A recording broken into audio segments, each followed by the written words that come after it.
প্রিয় দর্শক, এই হচ্ছে সেই আয়নাঘর, যে আয়নাঘরে শত শত মানুষ গুম করে এখানে রাখা হতো এবং বছরের পর বছর তারা এই অন্ধকার গহীনে থেকেছে। না শুনতে পারছে বাইরের কোনো আজান, বাইরের কোনো শব্দ, না শুনতে পারছে মানুষের কোনো কোলাহল ও পাখির কোনো শব্দ। এই অন্ধকার ঘরের মধ্যেই তাদের বছরের পর বছর কাটানো হয়েছে। নাম দিয়েছে আয়নাঘর। কিন্তু এই আয়নাঘরে কঠিন এক অন্ধকার, সবসময় অন্ধকারের মধ্যেই থাকতে হয়েছে তাদের। সত্যি এই আয়নাঘর থেকে যারা বেরিয়েছে তাদের বর্ণনাগুলো শুনলে যেন রীতিমতোই গায়ের লোম দাঁড়িয়ে যায়। কতটা কষ্টের মধ্যে দিন পার করতে হয়েছে তাদের।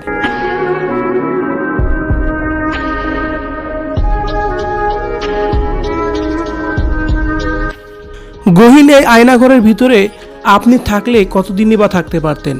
অন্ধকার এই ঘরটি দেখে আপনার কি মনে হচ্ছে যে বাংলাদেশের জেল হাজতে তো এমন নেই? প্রিয় দর্শক, শেখ হাসিনার এমন কর্মকাণ্ডকে আপনি কিভাবে দেখছেন? কমেন্ট করে জানিয়ে দিন কমেন্ট বক্সে।